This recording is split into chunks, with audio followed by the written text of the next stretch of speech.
ভ্রমণ মানে শুধু ঘুরতে যাওয়া নয়, বরং একটা ভ্রমণ তুলে ধরে টুকরো টুকরো খণ্ডিত গল্প, মানুষের গাথা, সংস্কৃতি। সুপ্রভাত সবাইকে। আমাদের পিছনে দাঁড়িয়ে আছে রূপসী বাংলা এক্সপ্রেস।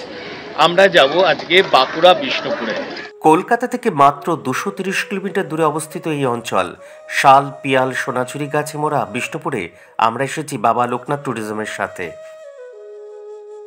আমরা এখন বিষ্ণুপুরে নেমেছি, আমাদের গাড়ি সামনেই দাঁড়িয়ে আছে, ওখানে আমরা গাড়িতে উঠবো, তারপরে যাব হোটেলে। সকালে আমাদেরকে ব্রেকফাস্ট দেওয়া হয়েছিল, কিন্তু তখন আমরা খাইনি কারণ অনেকটাই সকাল ছিল তখন।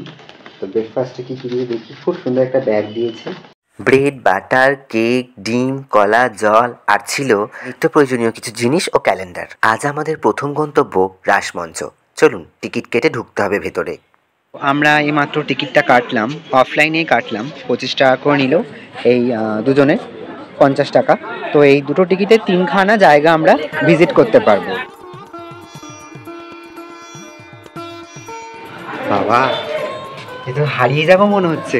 প্রচলিত ঐতিহ্য অনুসারে এটি আনুমানিক 1600 খ্রিস্টাব্দে প্রতিষ্ঠিত। প্রতি বছর রাস উৎসবের সময় অন্যান্য মন্দির থেকে বিগ্রহ নিয়ে আসা হয় এবং এখানে পুজো করা হয়। রাসমঞ্চ থেকে আমরা এখন এসে পৌঁছালাম জোর বাংলা মন্দির। এটা জোর বাংলা মন্দির বা কেষ্টরায় নামে বহুল পরিচিত এই দেবালয়টি অত্যন্ত সুন্দর সূক্ষ্ম টেরাকোটা কাজের বৈশিষ্ট্যের জন্য বিখ্যাত। আমরা এই যে প্রাচীন স্থাপত্যগুলো দেখছি, এটাতে আমরা গর্ববোধ করছি যে বাংলার নিদর্শন আবার পোস্ত আপনাদের সামনে তুলে ধরছে।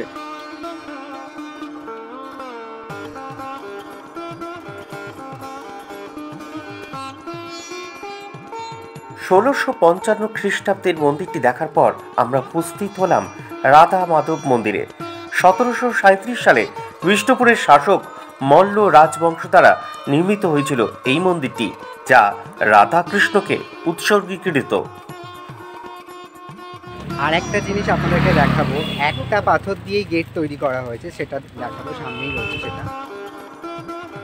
বর্তমানে আমরা যে জায়গাটিতে রয়েছি সেই জায়গাটি কিন্তু একটা তরুণদা, টোটাল একটি পাথরকে ভেঙে ভেঙে এটা একটা দাগ করে দেওয়া হয়েছে।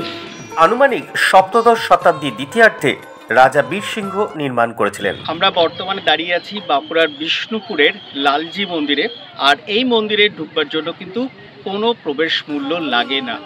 মল্ল রাজা বীরসিংহ দ্বিতীয় 1658 খ্রিস্টাব্দে এই মন্দিরটি নির্মাণ করেছিলেন, যা ভগবান কৃষ্ণকে উৎসর্গ করেছিলেন তিনি।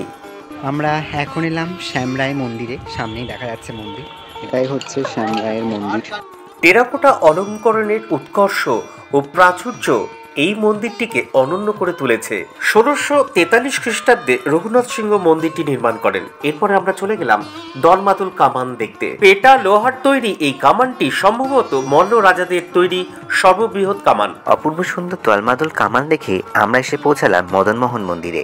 এই মন্দিরটি মল্লরাজ দুর্জন সিংহ 1694 খ্রিস্টাব্দে স্থাপিত করেছিলেন। মন্দির গাত্রে খোদিত এই টেরাকোটার কাজগুলি আপনাকে অবাক করবেই।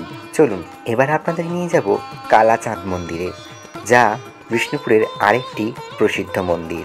এই মন্দিরে শ্রী চৈতন্য মহাপ্রভু এসেছিলেন। বিষ্ণুপুরের সমস্ত মন্দির ঘুরে দেখার পর আমরা দুপুরবেলা খেতে বসে গেছি। বাবা লোকনাথ ট্যুরিজম আমাদের জন্য ব্যবস্থা করে রেখেছিল নানা রকমের পদ, আর তারপর দিলাম টানা একটা ঘুম। চোখ খুলতেই দেখি সন্ধ্যা হয়ে গেছে, আর সন্ধ্যাবেলায় ছিল একটা আড্ডার আয়োজন। আজকে সন্ধ্যেবেলায় আমরা এখন বিষ্ণুপুরের বুকে বসে আছি। বাবা লোকনাথ ট্যুরিজম আমাদের বিষ্ণুপুর ভ্রমণ করাচ্ছে। আপনাদের এখন কেমন লাগছে? লোকনাথ ট্যুরিজমের সন্ধ্যায় এখন আমরা জমাট একটা আড্ডার মাঝখানে আছি, আর সাথে আছে আবার দোস্ত। বাবা লোকনাথ ট্যুরিজম আমাদের আজকে বিষ্ণুপুরে নিয়ে এসেছে। এর পরবর্তী প্ল্যান কি আমি জানিনি, সকলের জন্যই আমরা গ্রুপেও দেব 18 ফেব্রুয়ারি নেপাল উইথ ডিনার। বাবা লোকনাথ ট্যুরিজমের আরও সমস্ত ট্যুরের কথা জানতে স্ক্রিনে দেওয়া নাম্বারে আপনারা যোগাযোগ করতে পারেন। বাচ্চাদের উদ্দেশ্যে বলছি যে জীবনে মানে ধৈর্য শক্তি, সহন শক্তি, এটা যে মানুষকে কোথা থেকে কোথায় নিয়ে যেতে পারে তার মুক্ত প্রতীক হচ্ছে। আমি 2021 সালে আমার ব্রেস্ট ক্যান্সার ধরা পড়ে। আমি ঘুরতে ভীষণ ভালোবাসি। আমি ঘরে বসে থাকলে কিন্তু সমস্যার সমাধান হয় না। গল্প কথা শুনতে শুনতে মনে হলো जिंदगी और मौत ऊपर वाले के हाथ है, उसे ना तो आप बदल सकते हैं और ना मैं। हम सब তো রংমঞ্চ কি কাঠপুতলিয়া হ্যাঁ। এদিকে রাতও হয়ে গেছে অনেক, আর পরিবেশন হলো গরমা গরম খাবার, আর অপেক্ষায় থাকলাম পরের দিনের জন্য। Good morning. তো আজকে আমাদের দ্বিতীয় দিন বিষ্ণুপুরে। গাড়ি থেকে নেমেই একটা অসম্ভব সুন্দর ভিউ পেয়েছি, তার জন্য গাড়িটা দাঁড় করিয়ে আমরা এখানে নেমেছি। দেখাই আপনাদের। এই এত সুন্দর ভিউ দেখে হঠাৎ করে আমাদের মনে হলো কি ব্রেকফাস্টটা আমরা এখানেই করব। ব্রেকফাস্ট জঙ্গলের মধ্যে কেমন লাগছে? কাল থেকে বাবা লোকনাথ ট্যুরিজম আমাদের প্রচুর কিছু খাওয়াচ্ছে। আজকে আমরা আবার সুন্দর জায়গায় যাব বেড়াতে, সেটা আপনাদের দেখাতে থাকবো। অরণ্য, তুমি আছো কি এখনো? জানোর ফিস ফিস করে আছি আছি আছি, বাঁচালেই বাঁচবে তোমরা। এবার আমাদের গন্তব্য মুকুটমণিপুর। তো আমরা চলে এসেছি এই মুহূর্তে মুকুটমণিপুর। এটা হচ্ছে কুমারী আর কংসাবতীর সঙ্গম স্থল। কি অসম্ভব সুন্দর লাগছে দেখুন। এটা আমার ফার্স্ট টাইম, পবিত্র অবশ্য আগে এসেছে। সামনেই একটা ব্রিজ দেখেছিলাম মানে গাড়িতে আসার সময়, তো সেখানেই এখন যাচ্ছি। এই হলো সেই বাঁধ। এখানে নিচে নামতে গেলে আমাদেরকে টিকিট কেটে নামতে হবে। হচ্ছে টিকিট 10 টাকা নিল। এরপর নিচে যাব আমরা। নিচে নামছি আমরা এখন। একটু ভয়ও লাগছে ধরে নামতে, কিন্তু সাবধানে নেমো, খুব সাবধানে নামতে হবে। যারা বয়স্করা রয়েছেন তারা একদম ভুলেও নামার চেষ্টা করবেন না। এখন কি অবস্থা, এই হচ্ছে রাস্তা। পশ্চিমবঙ্গের ছোটনাগপুর মালভূমি থেকে উৎপন্ন হয়ে পশ্চিমবঙ্গের পুরুলিয়া, বাঁকুড়া এবং পশ্চিম মেদিনীপুর জুড়ে প্রবাহিত হয় এই নদীটি। তো অসম্ভব সুন্দর ভিউ পয়েন্ট দেখে সত্যি আপনাদের কেমন লাগলো জানাবেন কমেন্টে।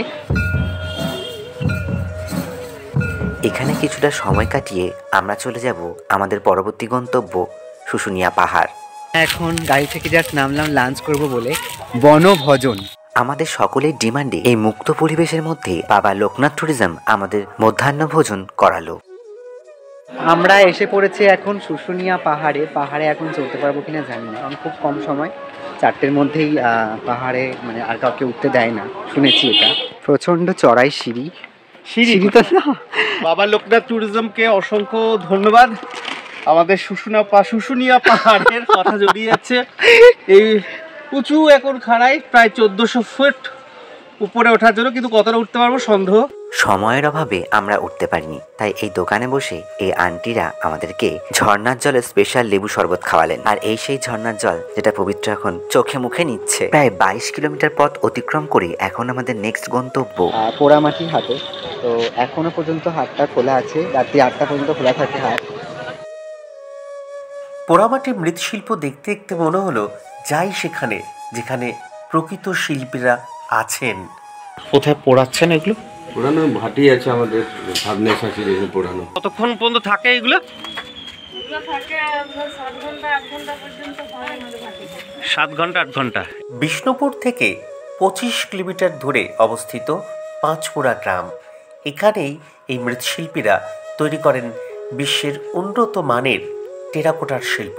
হাটে বা অন্যান্য জায়গায় যেখানে টেরাকোটার শিল্প বিক্রয় হয় তারা কিন্তু ওইখান থেকে জিনিসগুলো নিয়ে যায়। আর এই হচ্ছে সেই পোড়ামাটির হাট। সারাদিন ঘোরাঘুরির পর বাবা লোকনাথ ট্যুরিজম আমাদের জন্য ব্যবস্থা করে রেখেছিল গরমা গরম বিরিয়ানি, স্যালাড আর চিকেন চাপ। সেই খেয়ে দিলাম একটা টানা ঘুম। সকালবেলা উঠেই চলে গেলাম বিষ্ণুপুরের আরেক ঘরানা, বিষ্ণুপুরের তাঁত শিল্প। এত শুধু এটা আপনাদের করতে মোটামুটি কতদিন লাগে একটা শাড়ি? 7-8 দিন লাগে। 7-8 দিন। এটা তো বালুচুরি তৈরি হচ্ছে, এটা স্বর্ণচুরি। তাঁতিরা বানাচ্ছেন এই অনন্য তাঁতের সৃষ্টি, যা আপনাদের চোখের সামনে জাজ্বল্যমান। এরপরেই দেখলাম ত্রিধারা মন্দির। বাবা লোকনাথ ট্যুরিজমের কাছে অসংখ্য ধন্যবাদ এই সুন্দর সুন্দর জিনিস এবং বিষ্ণুপুরকে দেখাবার জন্য। এরপর আমরা গেলাম প্রায় 70 কিলোমিটার দূরে একটি জায়গায়। আমরা এখন এসে পৌঁছালাম গনগনিতে। এটা হচ্ছে পশ্চিম মেদিনীপুর। ওই নিচের সৌন্দর্যটা দেখার জন্য আমরা এখন নামছি। সিঁড়ি করা আছে।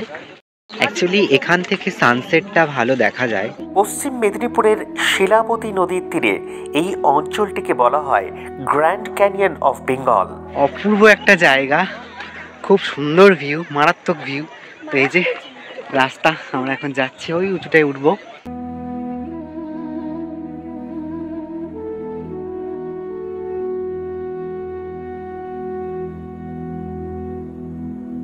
সূর্য এখন পশ্চিমে অস্ত যাচ্ছে, আর আমার ডান দিকে শিলাবতী নদী। এই টোটাল যে জার্নি আমাদের ব্লগে তুলে ধরলাম, আর আমরা কৃতজ্ঞ থাকলাম বাবা লোকনাথ ট্যুরিজমের কাছে। আমাদের কাছে হাইলি রেকমেন্ডেড থাকবে বাবা লোকনাথ ট্যুরিজমের সাথে যোগাযোগ করুন, আর তাদের যোগাযোগ নাম্বার আমাদের স্ক্রিনে দেওয়া আছে। ধন্যবাদ, ভালো থাকবেন। আবার একটি নতুন ব্লগে আপনাদের সঙ্গে দেখা হবে। ভালো লাগলে লাইক করবেন, কমেন্ট করবেন, আর অন্যদের ভালো লাগার জন্য শেয়ার করে দেবেন। আমরা আসি আর চলে যাই, আর তারপর তাই তো কবির ভাষায় মনে হয় জীবনখানা ছাই, আমাদের জীবনখানা ছাই, ছাই দিয়ে রোজ দাঁতটো ঘষে পোড়ামুড়ি খায়।